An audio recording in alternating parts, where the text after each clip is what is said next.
জঙ্গি নজরে বিদ্যুৎ কেন্দ্র আলিপুরদুয়ার জুড়ে সাব স্টেশনে কড়া নিরাপত্তা। অসম ও বাংলা থেকে গ্রেফতার এবিডি জঙ্গি। জঙ্গিদের আলিপুরদুয়ারে আনাগোনার প্রমাণ মিলেছে। জেরায় জঙ্গিদের সাব স্টেশনে নাশকতার ছক ফাঁস। পুলিশ ও জেলা প্রশাসনকে সতর্ক করেছে এনআইএ।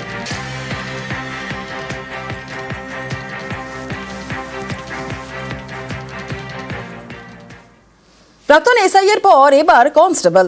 পাসপোর্ট জালিয়াতিতে ফের পুলিশে যোগ। তদন্তকারীদের নজরে ধৃত আব্দুল হাই ঘনিষ্ঠ কনস্টেবল।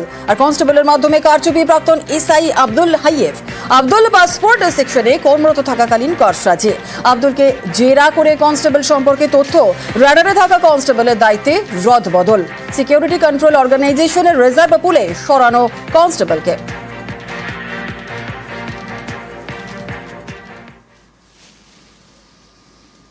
জলপাইগুড়িতে বালি মাফিয়া দৌড়াতো।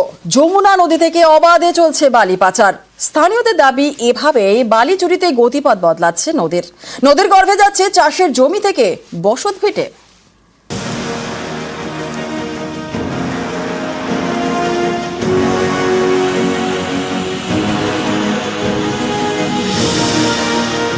চারিদিকে কুয়াশা, নদীর পাড়ে দাঁড়িয়ে ট্রাক্টর, তাতে বেআইনিভাবে তোলা হচ্ছে বালি, পাচার হয়ে যাচ্ছে বাইরে। এ ছবি জলপাইগুড়ির।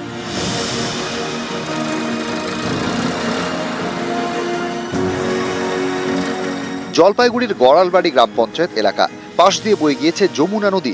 এই নদীর বালিতেই নজর বালি মাফিয়ার। নদী পাড়ে পৌঁছে যায় একের পর এক ট্রাক্টর, তাতে তোলা হয় বালি। বালু মাফিয়ারা বালু বারবার উঠাই নিয়ে যাচ্ছে। বালু মাফিয়াকে বাধা দিছি এবং পুলিশকেও বলছি। পুলিশ আসে, ওদের কাছে পয়সা নেয়, চলে যায়। রাত্রে অন্ধকারে পর্যন্ত বালুগুলো এখান থেকে চুরি হয়ে যায়, নদীর পাড়গুলো ভাঙে যাবে।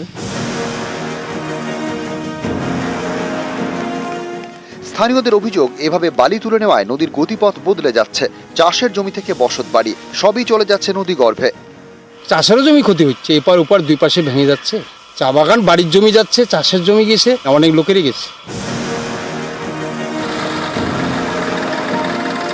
স্থানীয়দের এও অভিযোগ, প্রশাসনে নালিশ করেও মেলেনি প্রতিকার। প্রতিবাদ করতে গেলে জোটে হুমকি। এর পিছনে বালি মাফিয়ার সঙ্গে পুলিশ প্রশাসনের একাংশের যোগসাজশ খুঁজে পাচ্ছেন অনেকেই। প্রশাসন নির্বিকার।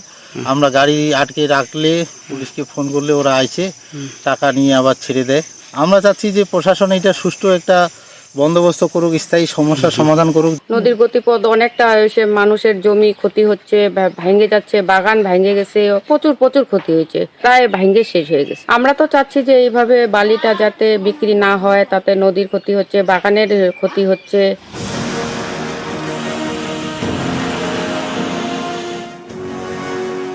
নিউজ 18 বাংলা।